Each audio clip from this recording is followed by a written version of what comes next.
we basically found that British people are really, really keen on seeing the transition to clean energy take place. Everybody will be familiar with the divisions on this in the US, but even countries like Canada, India, South Africa, you see divisions on party lines. That's not the case in the UK. Well, I was Theresa May's pollster at the time of that announcement. I think the first thing to say is that sometimes the pollsters aren't that important. Sometimes a politician just really cares about a thing. What would be your advice then to whatever government comes in next? I think generally speaking, people want to see this speed up, and if a party becomes the anti-Green party, there's just not many votes in that. Because for most people, fundamentally, this is a socially desirable and good thing to do. On this episode of the Clean Energy Pod, we talk to former number 10 pollster James Johnson.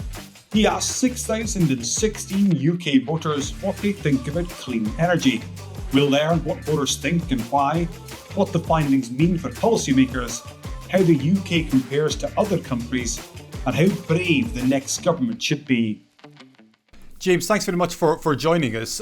You've got a fascinating job because you get to talk to lots and lots of people about really interesting subjects and almost predict the future in terms of where policies are going and what might be popular and what might not be popular.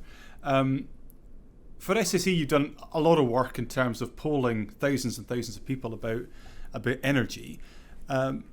Tell us what the findings of that were. What were the big takeaways people should think about? Well, in that poll that we did, and it was a few months ago now, but still relevant in terms of public opinion, we basically found that British people are really, really keen on seeing the transition to clean energy take place. But the arguments for it have to be right.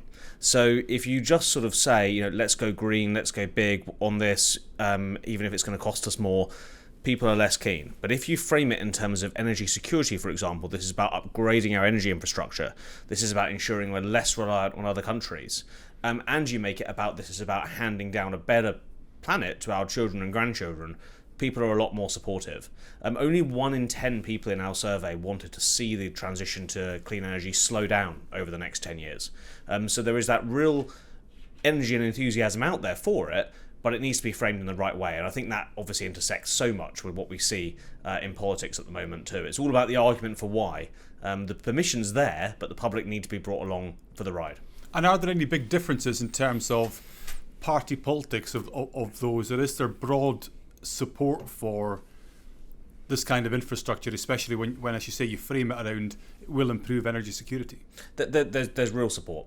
So, when you look at Conservative voters, when you look at Labour voters, even when you look at Reform UK voters, who are, the most sort of right-leaning party in UK politics at the moment, we really see that enthusiasm out there. Okay, older people, a little bit less enthusiastic than younger, but this is all relative. And when you do what we call MRP modelling, and if anyone listening is familiar with election models, that's the same method that YouGov used to predict that election in 2017. They called it as a hung parliament when everybody was saying it wasn't going to be so. So really used in elections, but can also be used to extrapolate issues across the country. When you put some of these questions that we asked with SSE into that model, the whole country looks green. Okay, there are some very, very light differences in in the dark green across the country, and what that means is that around the UK you see very high levels of net support, regardless of geography, regardless of party. So any differences on that are pretty minor. There is a big level of consensus out there, much more so in the UK, it's worth saying, than other countries. We do the annual polling for the Munich Security Conference, and in it we track how much of a risk people think climate change is. And you go to, I think everybody will be familiar with the divisions on this in the US, but even countries like Canada, India, South Africa, you see divisions on party lines. That's not the case in the UK. Why do you think that is? I think it's something that we've always had a bit of this with our national story. I think we've always sort of prided the countryside. I think that's allowed sort of us to make this quite a uniform sort of political undertaking in Britain. I also think that our nation fundamentally, though we were polarised on Brexit, we are less polarised on party lines. What I've said on climate also applies to lots of other things like tax, like public spending. We are less divided than some of these other countries that have fallen into, very much sort of two different political camps. So it seems that there's broad support, doesn't really matter about party politics, for green policies or policies that help support energy independence or whatever phraseology you want to use for this sort of thing. What would be your advice then to whatever government comes in next? Do they have a license to speed up the clean energy transition? And if so, how much of a license, and how brave and how bold should they be? So I think this comes a little bit down to sort of, what are you thinking about day to day in a political party? And I think we've got to come back to that by-election earlier this year, Uxbridge and South Ruislip, in 2023, it wasn't earlier this year, it was in 2023. Go back to that by-election in Uxbridge and South Ruislip last year and look at what that meant. So it gets quoted a lot as being evidence that the voters were moving against net zero because they voted pretty much for the Conservatives to stop the ULEZ expansion. That has been slightly over-read into by some commentators. Voters do get frustrated with these policies when they are very, very clear and when they seem to exact a financial burden on them. That's what Uxbridge and South Ruislip told us. But political parties should not take that as a full-scale rejection of the premise. Although people there did not want to be too, what they saw as unfairly penalised. And just to remind people, this was essentially changes to the kind of cars and how many emissions that they had and where they could drive and the fees that they had to pay. That was expanding ULEZ, low emission zone essentially. Exactly, expanding that low emission zone from central London to outer London. And it wasn't very popular in that by-elections. It wasn't very popular, and I think and yes, that does show that we need to be careful to make sure that people don't feel like they're paying too much of a price. And I mean, look, it doesn't take a genius, right? If you ask people to give up lots of money in a cost of living crisis, they're not going to be too happy about it. But that should not be taken by politicians as a rejection of net zero as in and of itself. People still want to see more government spending on these issues. They're actually open to the idea of particular tax differences depending on products or depending on what kind of industry is doing, is working in what kind of energy, in clean energy. So the permission is there, and looping back to your question about what should politicians do as a result then, well, I think broadly speaking, they should press on with this agenda. And they shouldn't be spooked by things like that. Yes, they need to make sure they don't fall into those political traps, but the same thing applies as much to, let's say, social care. My former boss, Theresa May, she announced that social care policy in an election campaign, and it went badly wrong. They'll have to be careful about not to fall into those traps on any kind of policy area, including the environment. But I think generally speaking, people want to see this speed up. And if a party becomes the anti-Green Party, there's just not many votes in that. Because for most people, fundamentally, this is a socially desirable and good thing to do. Why do you think it is? What do you think motivates them then? Because some of the dates we're talking about are quite far into the future, and we know a little bit about, behavioural psychology, that it's sometimes difficult. If you're thinking about paying into your pension, people see a pension as young people see a pension as something that's very, very far away from them. 2050 might feel very, very far away. Why do you think people actually do care about this issue? I think they look around and they see impacts in the everyday, whether it's forest fires in Europe last year in the summer, whether it's even just changing weather patterns in the UK, or indeed natural disasters around the world. People feel this closer to home than it might have felt 10, 15, 20 years ago. A small example of this is in that summer of 2022, I think we had some of our highest temperatures. It was a really hot summer. I remember coming back to do a talk in London and sort of, could barely walk anywhere. It was that hot. And my focus groups after that, for months, people referred to that heat wave. And they didn't say like, what they might have said 10 years ago, that was a nice bit of weather, freak weather. They were directly tying that to climate change. And I think that has made it more relatable. So you're absolutely right. Politicians talking about this in terms of abstract dates, in terms of things that look like years and years and years away, is not the way to do it. But making it about the here and now really matters. And the other aspect on that, I alluded to it briefly earlier, is there's a generational element to this. People really do think in terms of their children, grandchildren, what are they passing on?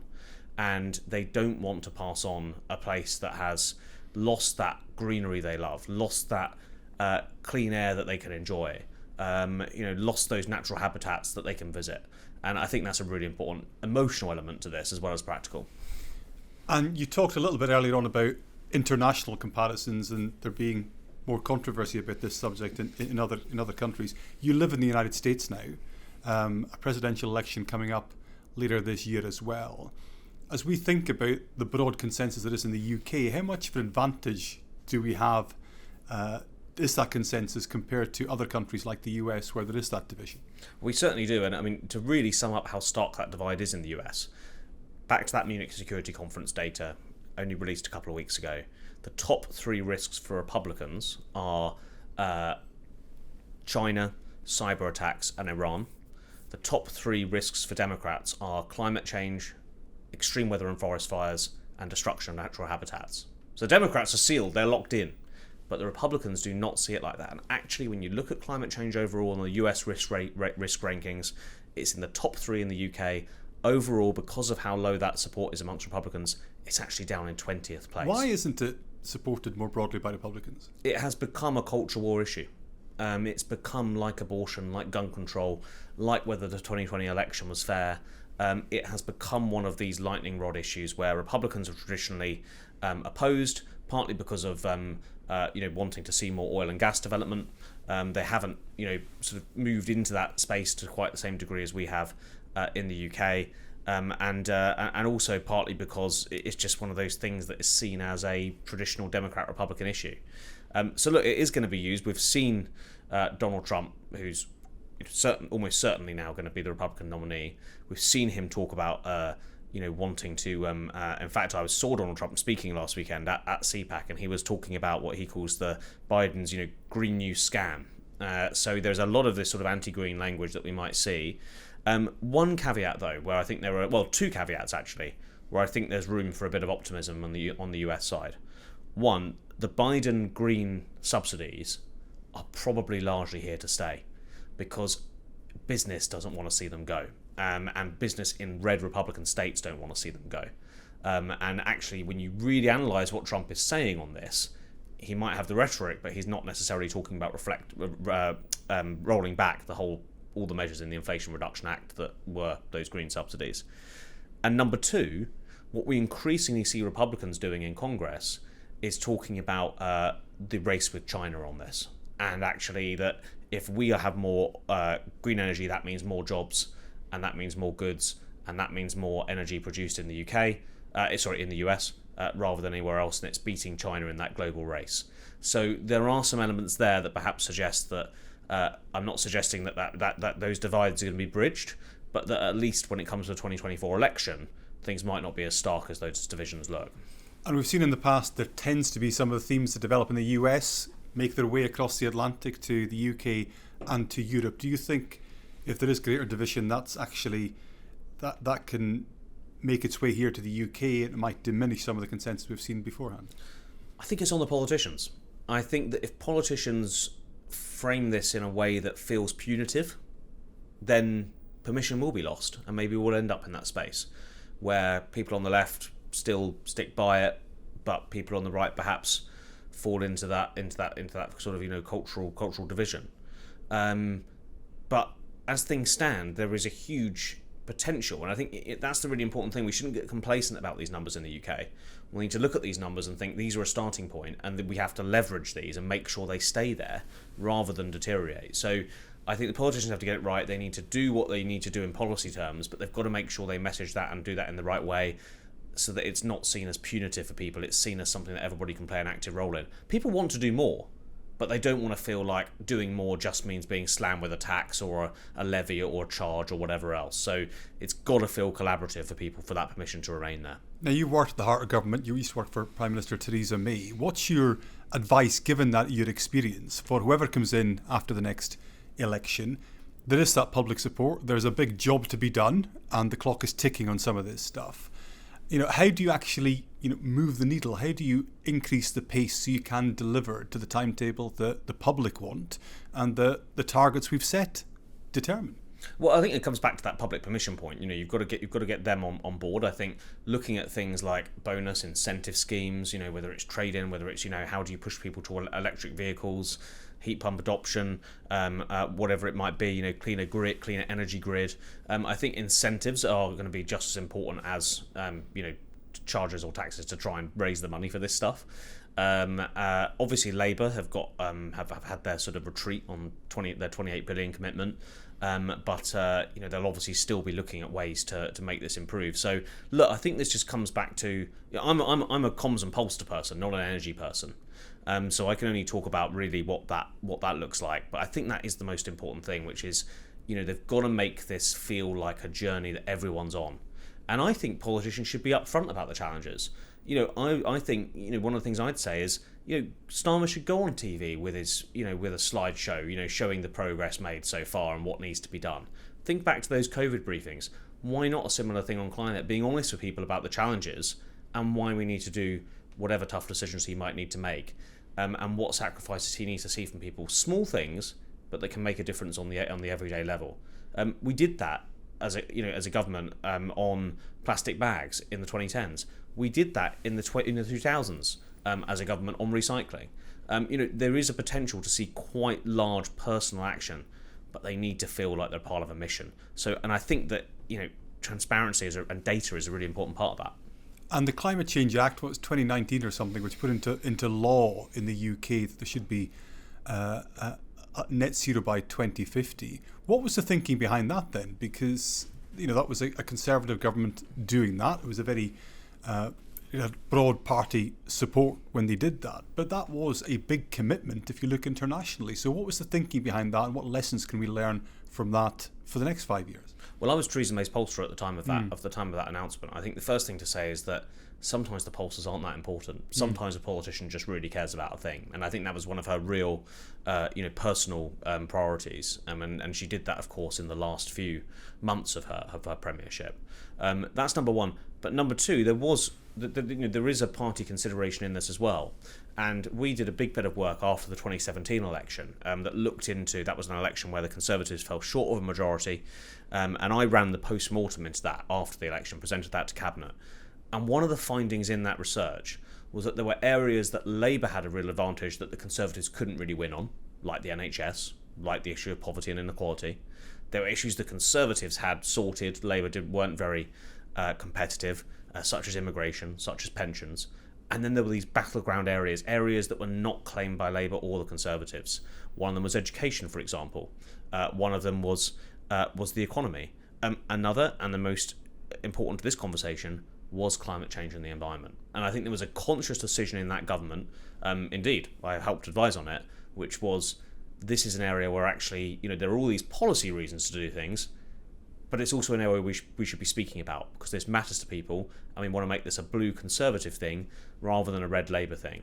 Now, Uxbridge and some of the caution in the polling has perhaps made some people in higher up in the two parties now think we need to be a bit more careful. But ultimately, I think that still applies, and they do not want to give up that ground. So I would expect to see both parties still contesting to win that space, just maybe with a little bit more caution than before. But my advice would be, make that a caution on messaging rather than unwinding the whole thing. Thank you very much. That's fascinating. So to sum up then, there is the public license to go further and a bit faster if it's framed in the right way. But whoever gets in could also be bold and ensure that they can get that done. Is that essentially your advice? Yeah. And I think that, let's be honest, Labour looks like they're most likely to win the next election at this point. I think that applies to Keir Starmer on energy. I think it applies to him on a lot more other things. One of the biggest doubts we hear in the focus groups and in the polling about Keir Starmer is, what does he stand for? Is he bold enough? Does he have a plan? If he can come out with bold policies from everything from employment law to tax to the environment, then he could really sort of stake a claim and try and remove some of that reputational concern. This is a guy who is going to be quite radical on these things potentially, and he's still got room to win that. And I suppose that would be the final message to your listeners is, you're going to hear a lot about this, and you're going to hear a lot about, are they slowing down? Are they being less careful? What really matters is what happens when a party gets into power, and they may slow pedal some of the rhetoric in the run up to the election because they're very wary that Conservatives want to hit them with these guys are just overspenders, they borrow too much, they want to spend multi-billion pounds on these weird schemes or whatever. Just dial out a little bit on that, because the reality and the policy reality will be more important after the election than before. James, thank you very much. Thank you.